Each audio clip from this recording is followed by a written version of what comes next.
The UFC Fight Night card this weekend has a very interesting co-main event, and in my opinion, it is one of the greatest fights on the card and the most interesting and the most difficult to break down. Today, what I want to do is talk about Anthony Smith versus Johnny Walker in the co-main event of UFC Fight Night, Rosenstruck versus Almeida.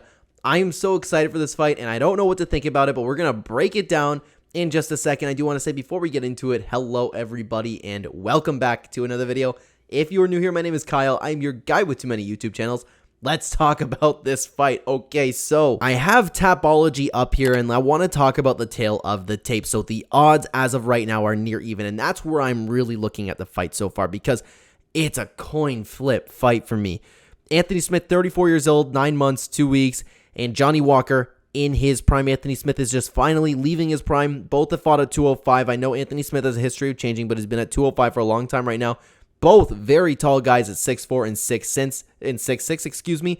And Johnny Walker has an 82-inch reach, which is a slight advantage, and that might come into play. It's a little bit more, but I do want to talk about the record, though. So Anthony Smith coming off of a very tough fight against Magomed Ankalaev. But before that, and this is the career of Anthony Smith, he keeps winning, getting a little bit of a career resurgence because he's been very spotty, okay? He keeps looking like he's finally going to get there to the next title challenger, and then he'll come up with a loss. So he went on a really nice 3-fight win streak. Looked great. You know what? The opponents, make of them what you will. You know, it's not the best wins. It's not the worst wins. But then he looked great and then looked horrible against Magomed Ankalaev. Johnny Walker, on the other hand, everybody was counting him out. Everybody was calling it a career for him because of we found out that he lacks a little bit of a chin, a little bit more so. However, these two losses from Johnny Walker, only one of them aged very poorly in Thiago Santos. Thiago Santos is a shell of his former self, but Jamal Hill turned out to be the champion. So, you know, taking a look at these two losses in a row, it's not too bad, but then he came back, submits Ion Cutelaba and knocks out Paul Craig. Looked absolutely amazing in his last two fights. So one thing I do want to point out, like I said, is Johnny Walker is coming in with all of the momentum. He's moved to Ireland full-time, and apparently he wasn't taking training very seriously. Well, it's not that he wasn't taking it seriously. He just didn't dedicate himself to it. Now he's moved to Ireland. Now he's moving to Kavanaugh, and since doing that, he has looked fantastic in his last two fights, and apparently it seems like I kind of believe it, okay? I believe he is just dedicating himself to training and becoming a champion. I'm kind of getting back on the Johnny Walker hype train. However, the chin's still an issue. And Anthony Smith is absolutely somebody who can crack that chin. It's good for Johnny Walker that he has a 6-inch reach advantage. Yeah, 6-inch reach advantage.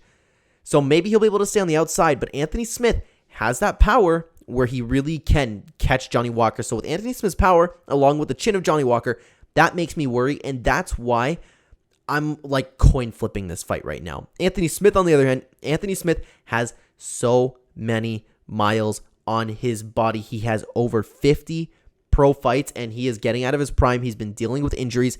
And if you listen to any interviews by Anthony Smith, this is just the impression that I get, okay? I'm not saying this is fact.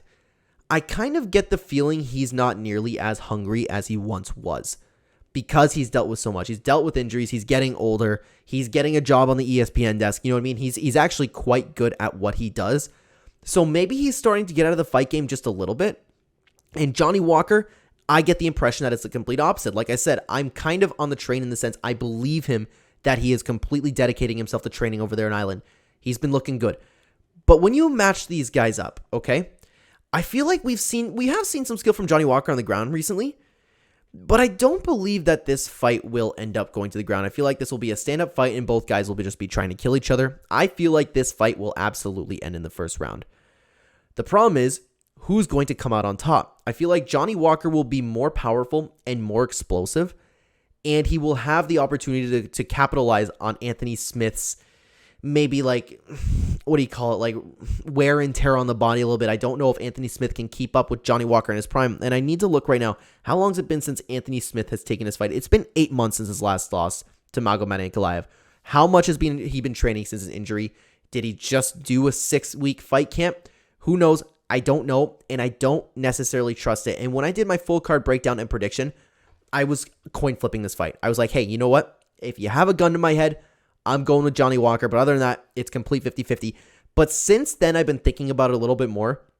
And I'm still leaning towards Johnny Walker. But if you want to bet, I am absolutely staying away from this fight because I believe Johnny Walker would win this fight. It's just I can't pick him and I cannot trust that chin. All it takes is one shot from Anthony Smith. One not even like ridiculously clean shot because Johnny Walker has a chin problem, like we mentioned. And that's the big problem. Johnny Walker will be bigger, have a reach advantage, more explosive. He'll have more tools to beat Anthony Smith with because Anthony Smith he's a very good kickboxer, but you don't see him like using more than the kickboxing too much. Johnny Walker will throw, like we've seen in his last fight, he will throw hammer fists, he'll throw flying knees, he'll do some spins, you know what I mean? He will go in there with the intent to kill, and Anthony Smith will do the same thing, but Johnny Walker has more tools to do so. I want to pick Johnny Walker, but I can't with the chin, like I've mentioned so many times. That's why this fight's a coin flip for me. But I do believe skill for skill, Johnny Walker is a little bit better. If Anthony Smith is in his prime, I might pick Anthony Smith, but I can't trust either of these guys, and that's why this fight's so interesting to me. And I don't know, I want to see Anthony Smith win because he's been almost getting to the title, and he just keeps coming up short. I want to see him get another title shot because I actually don't mind his chances against Jamal Hill. I don't mind it. I think Yuri Prochazka would absolutely murder him. So I don't know, but it's tough, man. I don't see either of these guys really going past where they are right now, but Johnny Walker has some momentum, so maybe he could surprise us. Who knows? But this is where I'll leave it up to you guys. Let me know what you think about this fight. Again, I'm still coin flipping it. I'm like 51-49 Johnny Walker. But I'd love to know what you guys think down below. Who you think is going to win this fight because this might be the most interesting fight on the card. I am very, very excited for this fight. Let me know what you guys think, and thank you so much for watching. On the screen right now, you will have two fantastic Clen videos, Clenbat videos for you to check out. Check them out. They're great. You want to hear me talk about MMA? I'll talk about it right here. Thanks for watching, guys. Take care.